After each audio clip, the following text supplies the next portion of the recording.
The late afternoon sun spread a warm glow across the grocery store parking lot, the kind of light that made long shadows stretch across the pavement. Andre Cole popped the trunk of his pickup and hauled out his black tool bag. The thing was heavy, the zipper worn from years of use, but he carried it with the ease of habit. He glanced at his watch and let out a quiet sigh. He was already pushing it. Tonight wasn't just another practice.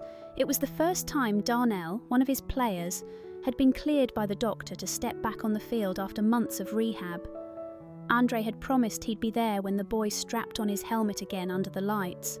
It wasn't a promise he planned on breaking.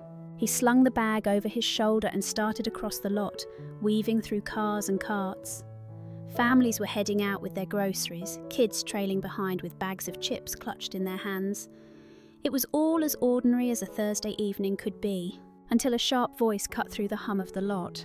"Hey, you with the bag? Hold up a second." Andre stopped mid-step, turning toward the sound. A police cruiser had just rolled up, its tyres crunching against the pavement. The driver's door opened and an officer stepped out, eyes locked on Andre like he'd already made up his mind about something. The bag strap pressed harder into Andre's shoulder. He could feel people nearby slowing down, watching, the easy rhythm of the parking lot interrupted. Somewhere behind him, a shopping cart wheel squeaked to a halt. Andre didn't move. He just stood there, steady, waiting for whatever came next. The officer closed the cruiser door with a heavy click and started across the lot. His eyes swept over Andre, then settled on the bag. His hand rested casually near his belt, though the gesture didn't feel casual at all. "Where you headed in such a hurry?" he asked, his tone sharp enough to cut through the hum of traffic. Andre shifted the strap on his shoulder, keeping his voice level. "Practice," he said. "I coach over at the high school." The officer's gaze narrowed. "That's so. Mind telling me what's in the bag?" Andre's jaw tightened, but he didn't let his face show more than calm. "Tools. Just finished a job." A few people nearby had slowed their steps, heads turning. A mother tugged her child closer to her side, while a man leaned against his truck, phone angled discreetly in his hand. The air felt heavier now, as though the everyday rhythm of the lot had stopped to wait. The officer stepped closer, boots clicking against the pavement. "Drop the bag," he said flatly. Andre exhaled slowly. He thought about Darnell, about the field under the lights, about how every passing minute was another minute he wasn't there. But he also thought of the boys who watched his every move, learning from how he handled moments like this. His voice stayed even. "If that's what you need, I've got nothing to hide." He bent at the waist, sliding the strap off his shoulder. The bag hit the ground with a dull thud that echoed louder than it should have, and for a second the lot was silent.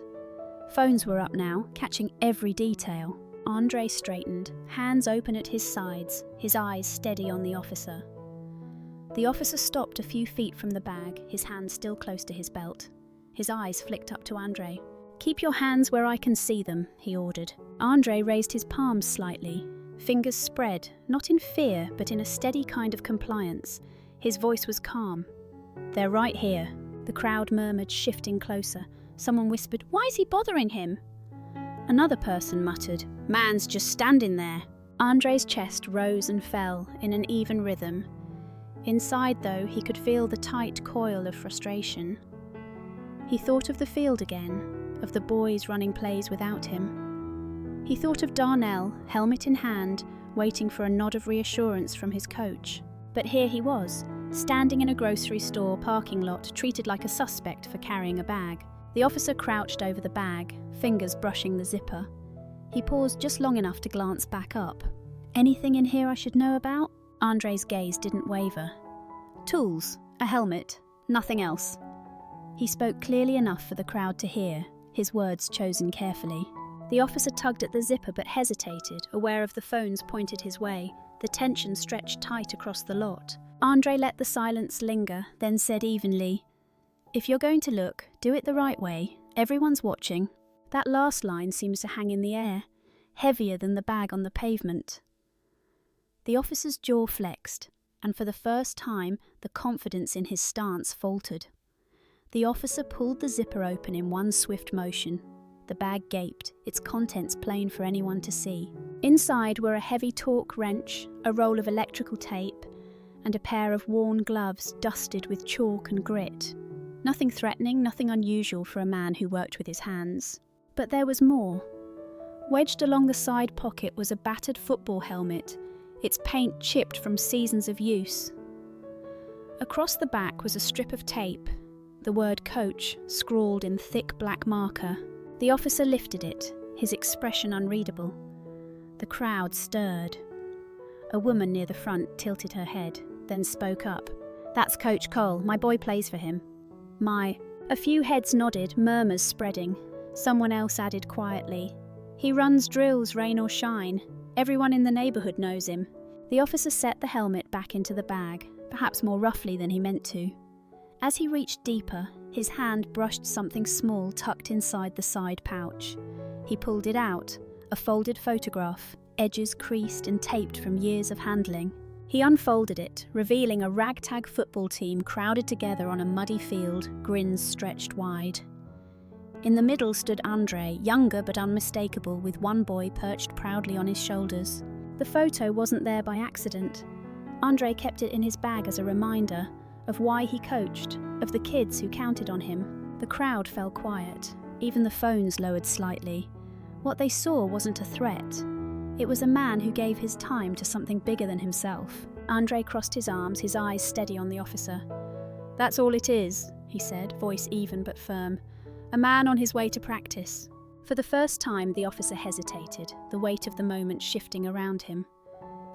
The officer held the photo a second too long before shoving it back into the bag. His movements were stiff now, less certain than before. Andre took a slow breath, then spoke clearly, his voice carrying just enough to be heard by the small circle of onlookers. "Officer, I'll need your badge number." The words seemed to hang in the air. A man leaning against his truck gave a quiet, approving nod. Someone else murmured, "That's right." The officer's jaw clenched. He rattled off the number too quickly, his eyes flicking nervously to the phones pointed in his direction. Andre didn't flinch. He repeated the number out loud, slow and deliberate, while typing it into his phone.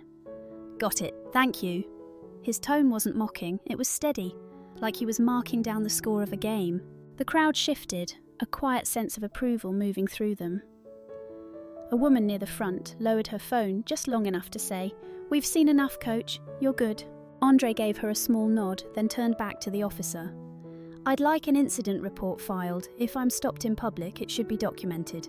The officer shifted uncomfortably, his confidence shrinking under the steady calm of the man in front of him and the quiet support behind him. Andre stayed silent after that, arms folded across his chest, letting the moment speak for itself. He didn't need to argue, his composure said enough, and for the first time since the cruiser pulled up, it was clear who held the stronger ground. Andre slipped his phone back into his pocket, the badge number saved. His eyes flicked to his watch and his stomach sank. He was already late. Across town, the stadium lights would be humming to life, casting their glow over the high school field. He could picture the boys lining up for warm-ups, the sound of cleats on turf, the buzz of anticipation in the air. And he pictured Darnell, the kid who had fought through months of therapy just to stand here again. Tonight was his first full practice back under the lights. He had circled the date on his calendar, grinning from ear to ear when the doctor cleared him. Andre had promised he'd be there. Now he wasn't. He pulled out his phone again and called his assistant coach. "Marcus," he said, trying to keep his voice steady, "start without me." On the other end, Marcus hesitated.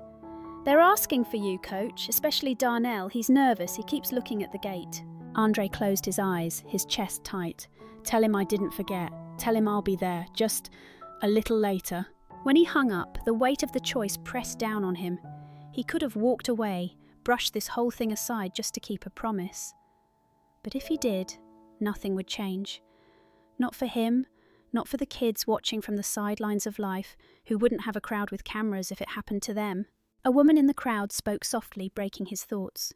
"My boy's on your team. We'll wait. You're doing the right thing." Her words steadied him, even as the guilt cut deep. Maybe this was another kind of lesson for his players. Sometimes keeping your dignity came at a cost. Sometimes you missed the thing you wanted most so that others didn't have to face the same fight alone. Andre drew in a long breath and lifted his chin. "All right, he said quietly, more to himself than to anyone else. "Let's finish this." The officer rifled through the bag again, though everyone could see there was nothing more to find. The helmet sat where he had dropped it, the strip of tape with Coach written across the back plain as day. A man in a baseball cap stepped out from the crowd, his voice firm. "That's my nephew's Coach. He shows up every weekend, rain or shine. You're wasting his time." The officer froze, glancing up at the man. The words carried more weight than a dozen murmurs. Then a teenager edged forward, phone still in hand, his voice cracking slightly but strong. "Coach bought cleats for half our team when we couldn't afford them." The crowd shifted, a low ripple of agreement. No shouting, no chaos, just a quiet wall of truth settling over the lot. Andre didn't move, didn't gloat. He folded his arms, his expression steady, and let their words hang in the air. This wasn't about him proving his own worth, it was about the people who knew him, speaking for themselves. The officer's shoulders stiffened, his eyes darting between the helmet, the phones, and the faces surrounding him. The control he'd held so tightly a few minutes ago was slipping away, piece by piece. Andre finally spoke, his voice calm but unshakable.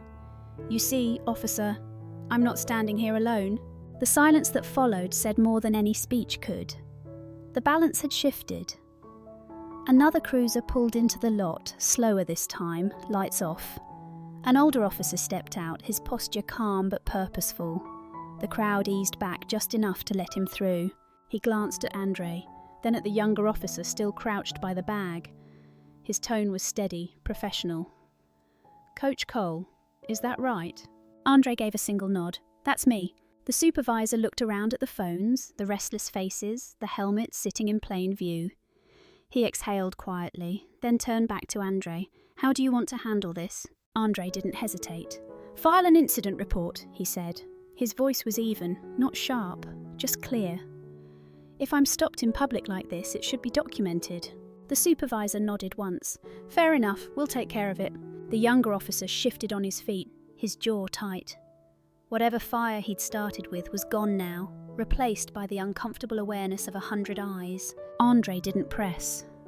He didn't humiliate him. He simply folded his arms and waited, his calm presence heavier than anger ever could be. From the crowd, a quiet voice rose. "That's why our kids look up to him." The supervisor gave Andre a look of respect before turning back to his partner. "Write it up." And just like that, the control had changed hands. Not with shouting, not with force, but with dignity. By the time Andre's truck rolled into the high school lot, the sky had darkened and the tall stadium lights glowed across the field. He grabbed his bag from the passenger seat and quickened his pace, the sound of drills already echoing through the night air. From the field, Marcus's whistle cut sharp and clean, but the rhythm of practice felt off. The boys were moving, but not with the same energy. They were waiting for something, or someone. As Andre stepped through the gate, cleats scuffed to a halt and helmets turned. A few voices rang out first, then more. "Coach!" The shout carried across the field, followed by a rush of boys running toward him.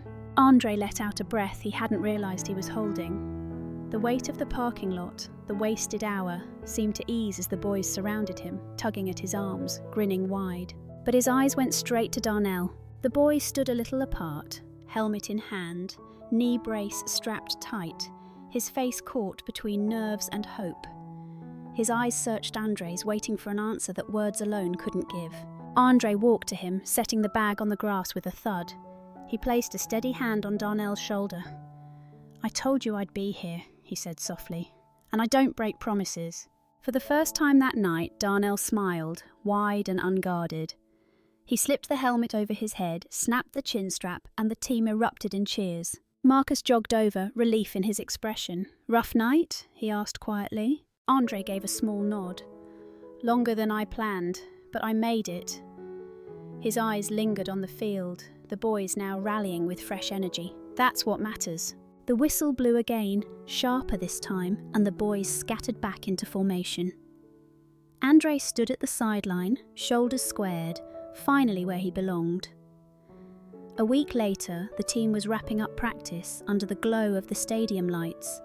The boys were laughing, tossing balls back and forth, their voices carrying into the cool evening air. Andre blew the last whistle, watching them jog toward their bags. Out by the lot, a patrol car eased in quietly. No lights, no siren, just the low hum of the engine. The boys noticed first, their chatter dipping into silence. Andre stepped forward, motioning for them to stay put. He walked toward the fence as the door opened. It was the same officer. His stride was slower now, his face less rigid. In his hands, he carried a large mesh bag filled with brand new footballs. Word must have travelled. Maybe his supervisor had said something. Maybe one of the parents who spoke that night had followed up. Either way, he was here. The officer set the bag down just inside the fence. His voice was quiet, stripped of the edge it once carried. "For the kids," he said. Andre studied him for a long beat. No crowd this time, no cameras, just the field, the boys, and a gesture that spoke louder than an apology. Andre gave a single nod. "They'll use them well." The officer met his eyes for a second, then turned and walked back to his car. The red glow of his taillights faded into the dark as he drove away. Andre bent, lifted the bag, and carried it back toward the team. When he dropped it onto the grass, the boys swarmed around, unzipping it with wide eyes. Laughter broke out as they pulled the shiny new balls free, the sound echoing across the empty stands. Andre stood back, watching them. For the first time in days, he felt the knot in his chest loosen. It wasn't about winning an argument. It wasn't about proving anyone wrong. It was about showing his players, and maybe even the officer, that real strength isn't loud or forceful. It's patient, it's steady, and it keeps its promises. At the end of it all, Andre showed his team, and everyone watching, that true strength doesn't come from shouting the loudest or standing over someone. It comes from patience, from dignity, from knowing when to stand your ground and when to simply walk forward with calm resolve. And maybe the real lesson is this: every choice we make, especially under pressure, becomes a story others will remember. The question is, when people look back at your story, what will they see? Thank you for staying with us through this journey. We'll be back with another story soon. Until then, take care, and we'll see you next time on Rain Inside.